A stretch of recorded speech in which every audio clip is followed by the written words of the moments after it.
listening to PetLifeRadio.com. Hello, kitties, and welcome to my world. I would come over and say hello to you, but it's just as easy for you to come to me. Yes, come in. You've come to the right place. This is where you'll learn everything there is to know about your furry feline friends. I'm talking about cats. Yes, I know. We are positively perfect pets. What do you mean I have attitude? Why, of course I do. I'm a cat. It's called Cattitude. As I was saying, this show is all about cats. Cats and, cats. So let me introduce you to my assistant and host of Cattitude, Tom Doc. Okay, Tom, tell them how wonderful we cats are. It's okay. You have my permission. Welcome to the Cattitude channel on Pet Life Radio. I'm your host, Tom Doc, and I'm very glad to be back here with you again today. And we're doing a show today that is really a long time in coming. I realized earlier this week that I mentioned a certain breed of cat early in one of my shows, and I think the second show when we were talking about Persians, and we never really got around to talking about them. And these cats really deserve their own show. So we're going to be talking about this breed today, a breed that one breeder has said is much more enterprising than their solid-colored cousins, the Persians, and they provide rest cure for owners who have previously endured the domineering ways and the boisterous affections of the Siamese cats.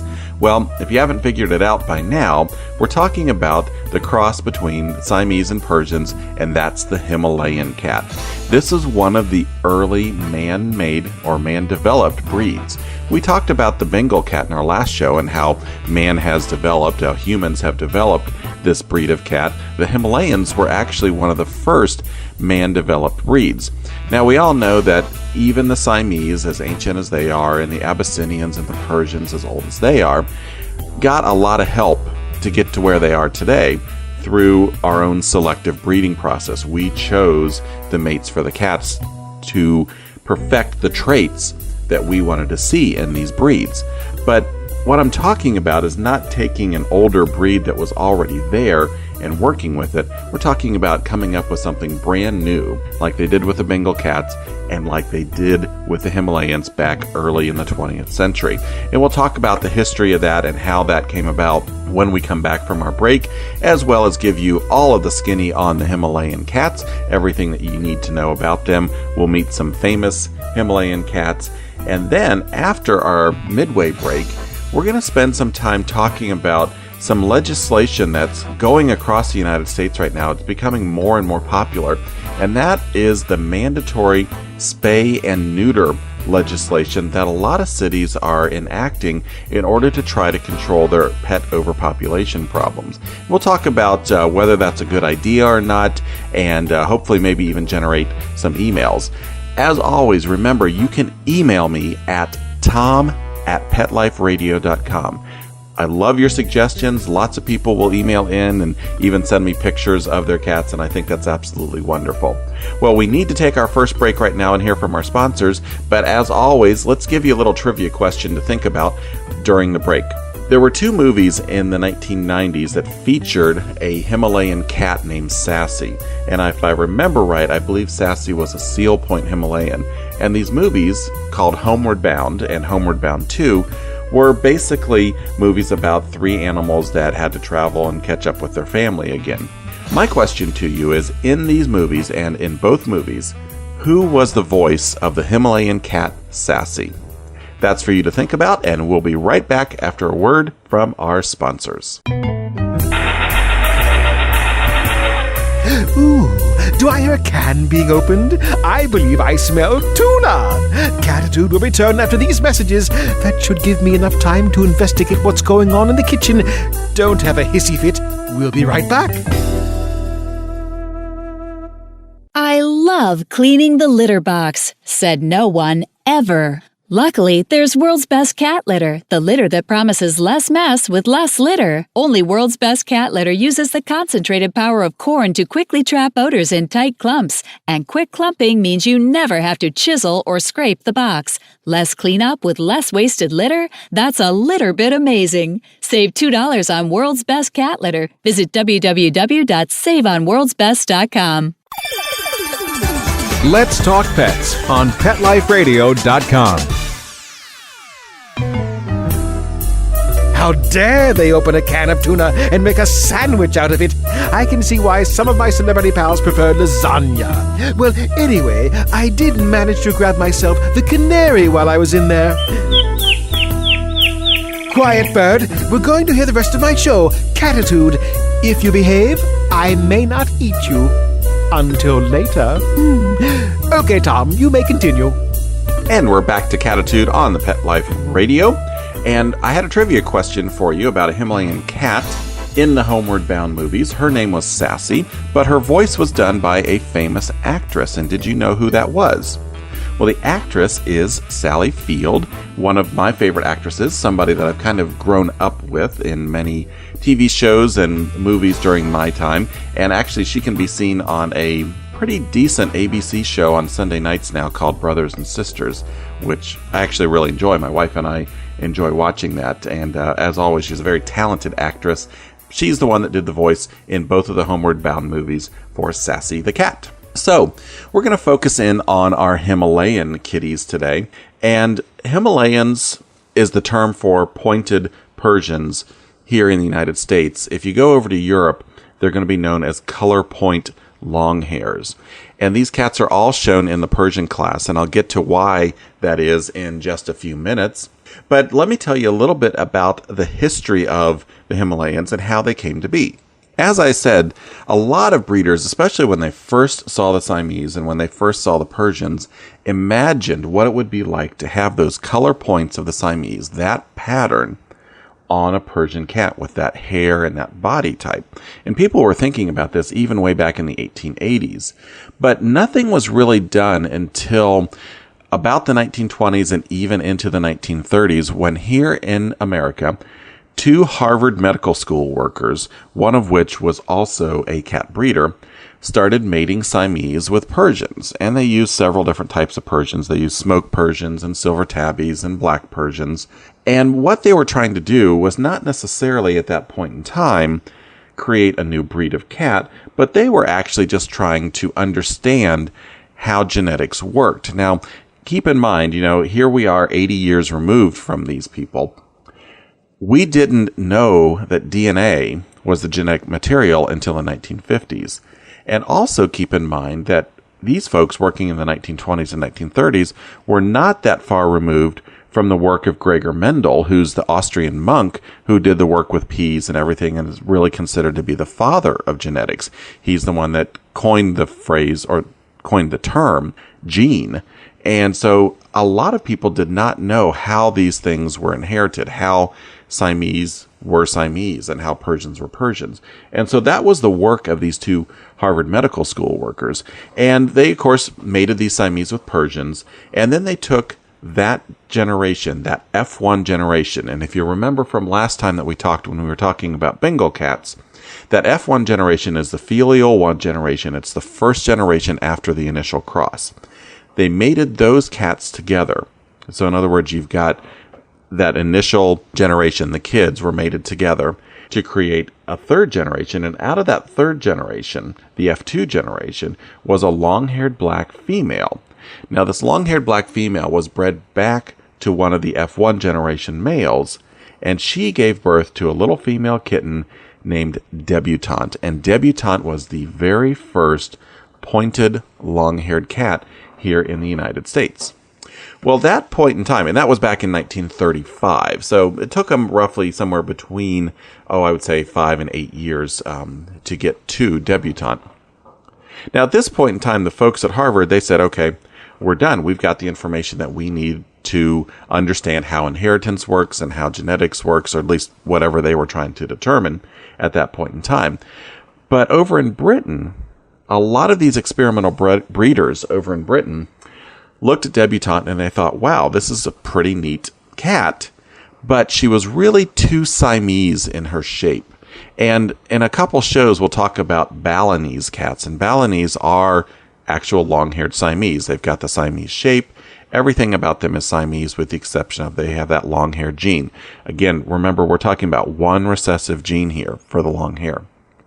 The British breeders, of course, like their cobby cats, and so they started working on trying to get that color point in a cat that was stocky and cobby, like their Persians that they wanted. And there was a gentleman by the name of Brian Sterling Webb, and he spent about 10 years perfecting this long-haired color point. And really, in 1947, roughly, is when this key point was reached over in Britain. And about that same time, now we're after World War II, things are kind of calming down a little bit. Interest picked up again in America. And of course, the Britons had been working with this all along. And in 1955, this Brian Sterling Webb actually approached the Governing Council of the Cat Fancy, which is the group over in Britain that oversees all the cat associations and cat breed shows. He wanted recognition for this color point long hair, and he got it in 1955. And the same thing happened in 1957 when a Ms. Goforth here in North America went to the CFA annual meeting, and she said, hey, I've got this color point long hair. We're calling it a Himalayan, and we want to be able to show it.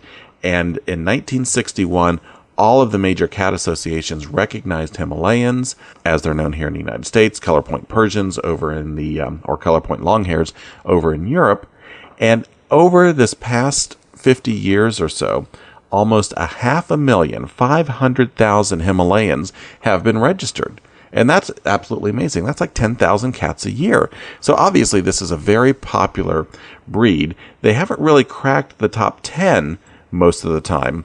But when you look at these pictures, and I advise you, please go to the CFA website, cfa.org, and click on the breed article about Himalayans. You will see several instances or several examples of just absolutely gorgeous cats. The one at the top of the page is Oak Heaven's Hook, Line, and Sinker, and it's a seal lynx point. And we'll talk about these colors in just a few minutes.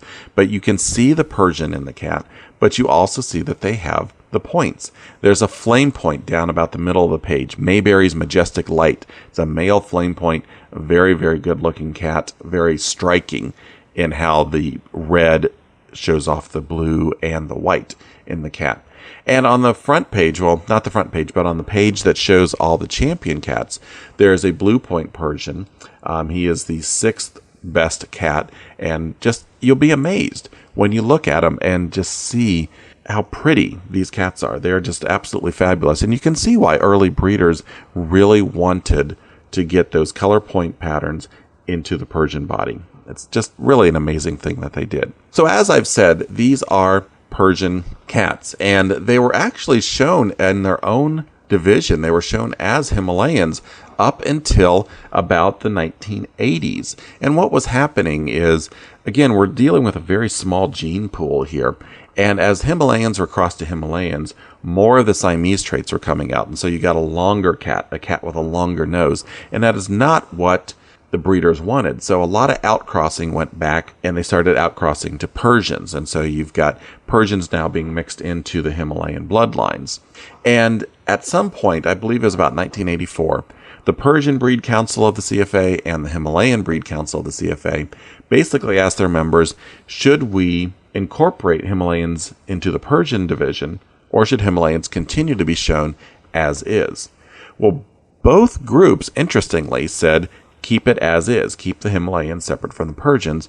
But the CFA board of directors that year said, we're not going to do that. We're going to move the Himalayans into the Persian breed. They are a division of the Persian class. And the rationale was basically that there was consistency then to the breed structure. And the reason they did that was cats like bicolor Persians had short hairs in their pedigrees, but they were shown as Persians. And so even though the Himalayans had Siamese in their background, they wanted to show them as Persians. And now, if you get a Himalayan cat, a CFA registered Himalayan cat, it has to show only Persians and Himalayans in the pedigree. There can be no Siamese at all in the pedigree. And I think what we've seen now, it was actually a pretty wise move back there in 1984 to put the Himalayans in with the Persians, simply because now we've got that striking cat that is not getting elongated and not looking more like a Balinese cat.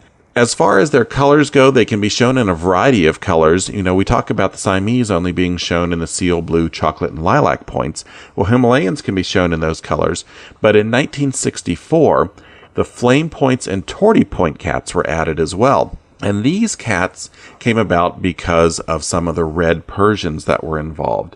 And like I said, if you see a flame point Persian, they're pretty striking. You're not going to forget that cat. The way that the red plays off the blue eyes and the cream white body. It's just a very striking combination. In fact, some breeders consider the flame points and the tortie points to really be kind of the darlings of the Himalayan world. So it's a big contrast.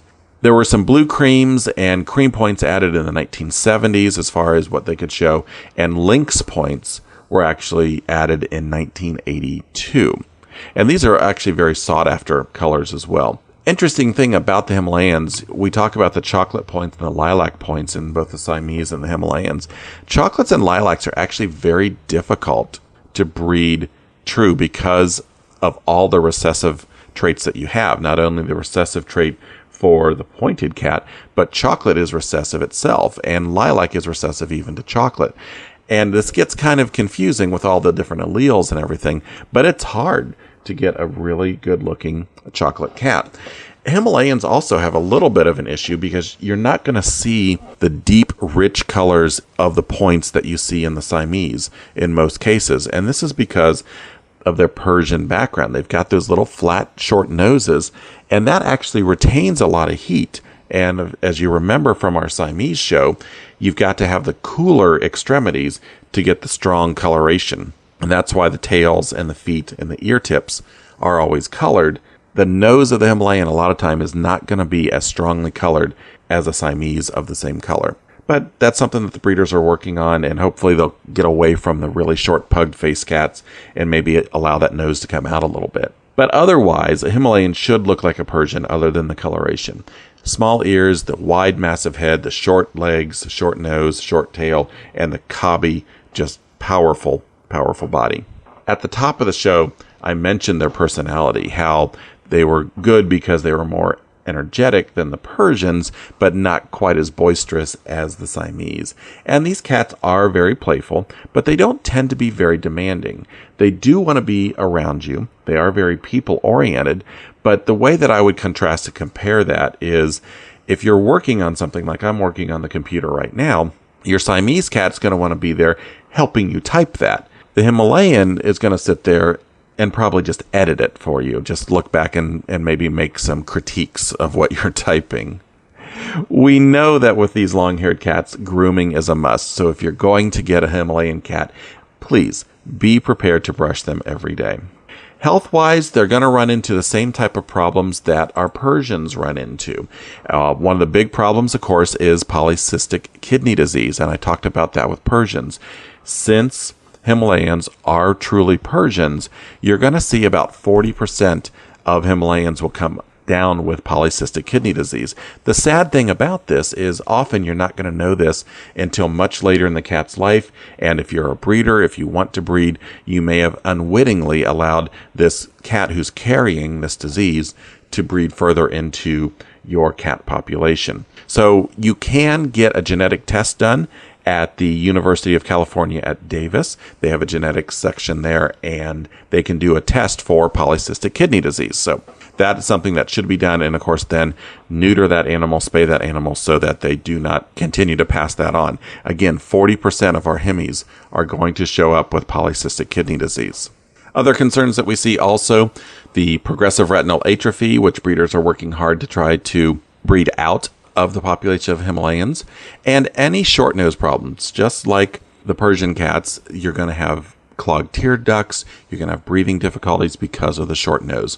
So we definitely want to try to talk with our breeders and look for cats that have a little bit of an elongated nose as well. Now, I mentioned earlier a couple of the famous Himalayans. Sassy from the Homeward Bound movies, who was voiced by Sally Field.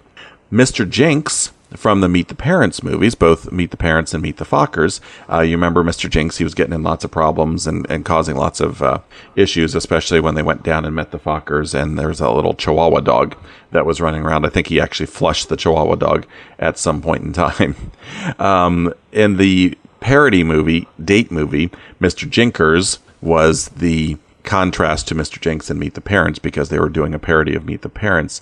And also, for those of you who are interested, Martha Stewart has 7 Himalayans, and she's named them all after famous composers like Beethoven and Bach. She has them featured on her show, and I believe that they've also been featured in some of her Kmart commercials as well. So those are some of our famous Himalayans, and that's a little bit of a breed history for you here. We need to take another quick break and let you know what our sponsors have to say. And when we come back, we're going to talk about something that's really rolling across the United States right now in an effort to try to control pet overpopulation, and that is mandatory spay and neuter laws. We'll talk about those, whether or not they're a good idea, and things that we can do as cat lovers, cat breeders, to help control the pet population and keep all of our feline friends safe. So we'll be right back after these messages. Stay tuned. Ooh, do I hear a can being opened? I believe I smell tuna. Cattitude will return after these messages. That should give me enough time to investigate what's going on in the kitchen. Don't have a hissy fit. We'll be right back. Molly, here's your dinner. Zeus, that's not your food. Don't let that happen to your precious cat. Elevate your cat's eating experience with the Cat Tree Tray. The Cat Tree Tray keeps your cat's food off the floor and conveniently located on the cat tree. It's the perfect way to eat. It's a beautiful wrought iron tray that easily attaches to your cat tree and keeps dogs and other critters out of your cat's dish. A must for multi-pet households. There's a 6-inch tray for large bowls and a 4-inch tray for smaller bowls. Purchase your Cat Tree Tray today. Go right now to cattreetray.com. That's cattreetray.com. CATTREETRAY.com.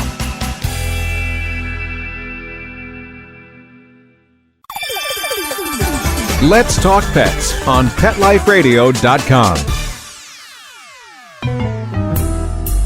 How dare they open a can of tuna and make a sandwich out of it? I can see why some of my celebrity pals prefer lasagna. Well, anyway, I did manage to grab myself the canary while I was in there. Quiet, bird. We're going to hear the rest of my show, Cattitude. If you behave, I may not eat you. Until later. Okay, Tom, you may continue. And we are back to the Cattitude channel on Pet Life Radio. Thanks for hanging in there with us today, and I hope that you're learning a lot, not only about the Himalayan breed of cat, but also what's going on in the pet world. Now, as you all know, I'm a reporter for the Veterinary News Network, and I do a lot of research during my free time into animal legislation that is going on across the United States. And one thing that is happening and really kind of came to the forefront when Los Angeles did this back in February, and that is the use of mandatory spay and neuter legislation to help control pet overpopulation. And for those of you who don't know about this, the theory is that if we require sterilization or neutering of all pets in an area, then the numbers of unwanted pets will actually decrease. And, you know, that sounds really, really good.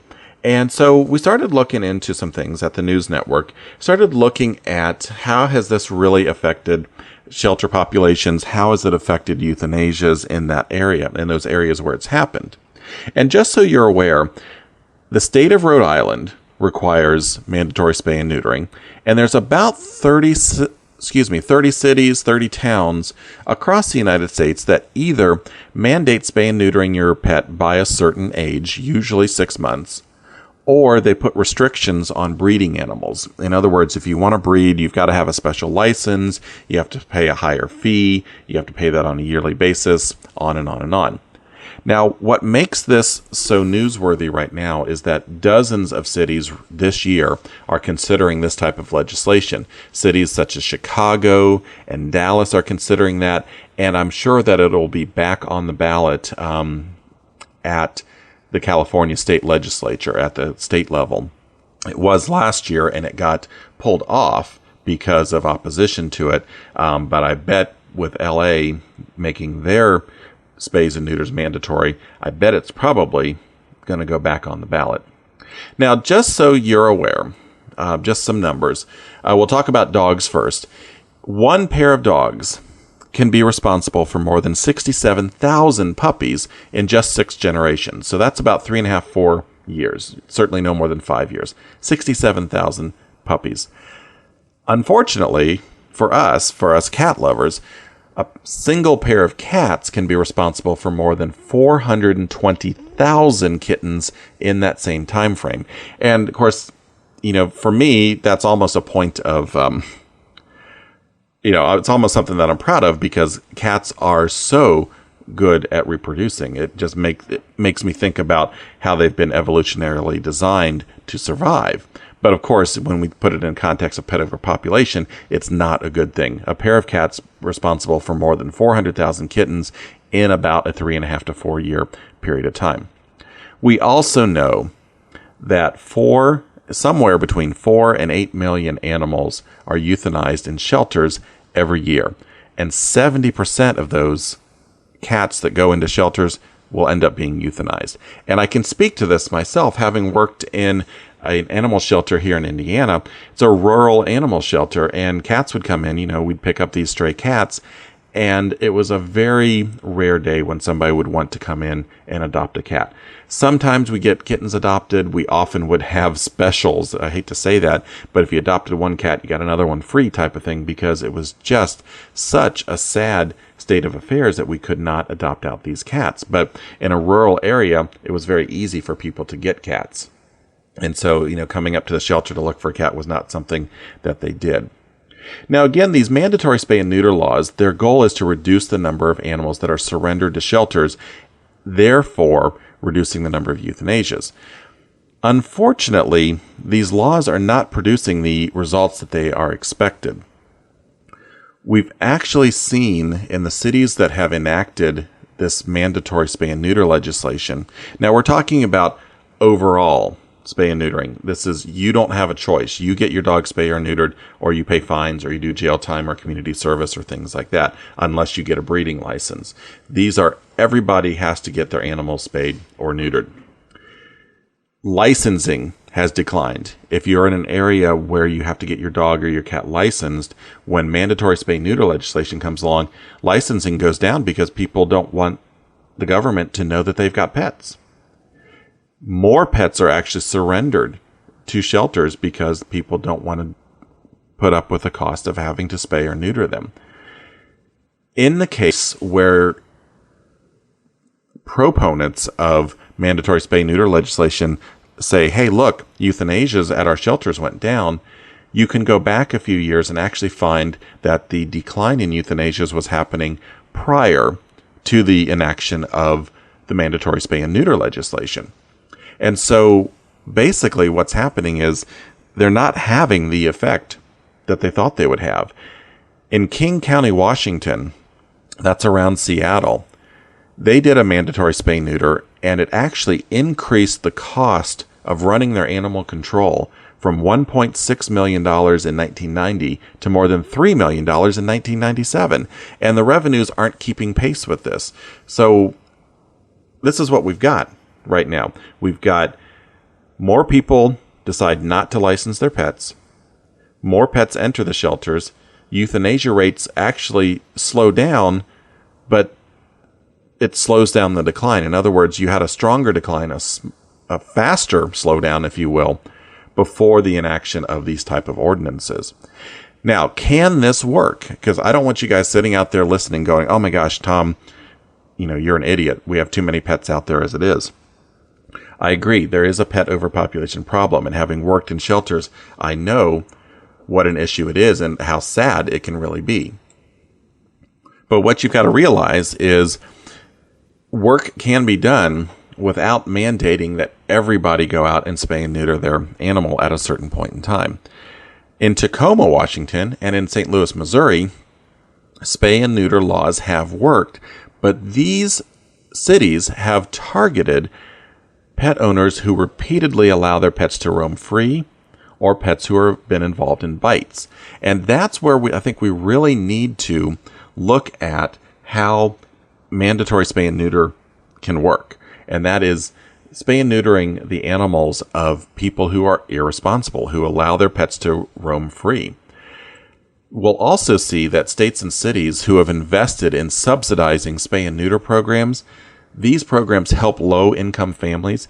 We've seen huge results in this type of thing where you go to a place and you can get your dog or cat spayed at a reduced price, and we do see fewer animals surrendered and fewer euthanasias in that case. And I guess my whole point in all of this is thinking that mandatory spay and neuter is going to be a good cure-all for the pet overpopulation problem. That's not going to work. It's shown not to work. It actually, a lot of places out in Maryland, out in Missouri, North Dakota, a few other places that had mandatory spay and neuters have repealed them. They've said, no, we're not going to do that anymore. And there are some health concerns, too, that we need to look at, especially for some of these cities that are mandating spaying or neutering dogs and cats before they're 4 months old. Not waiting till 6 months, but saying they have to be spayed or neutered by the time they're 4 months old. And some veterinarians are very concerned that we might be setting our dogs up for more problems, including things like cruciate tears, problems with the urinary tract, lots of different things. I don't have enough time to go into all of these right now, but a lot more work needs to be done, and you really need to understand the facts before you agree that mandatory spay-neuter is going to work in your city. So if that comes about, if you find out that your local city council, your county government is thinking about mandating spaying and neutering for all animals, you need to think twice about that. And certainly shoot me an email if you want to learn some more information. I can give you some great websites about these type of things and how they may or may not work. Pet overpopulation is a multifaceted problem, and it's going to take a multifaceted solution to fix it. And we all want to make sure that we do the best for the animals that are out there, but telling people that they have to spay and neuter their pets is probably not the best way to go about it. Well, kind of got off on a real serious note there, but it is something that we need to talk about. And we're going to come back next time and discuss another breed of cats. Maybe we'll go into the Balinese and the Burmans, or maybe start looking at the Angoras. There's still several breeds out there that we need to discuss. As always, if you have a question, if you have a comment, if you just want to learn more about what's going on with any of the... Want to know what cats like to eat for breakfast? Mice Krispies, of course.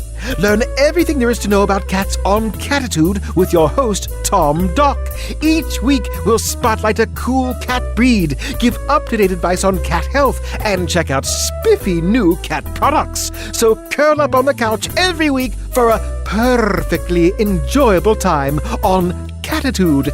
Every week on demand, only on PetLifeRadio.com.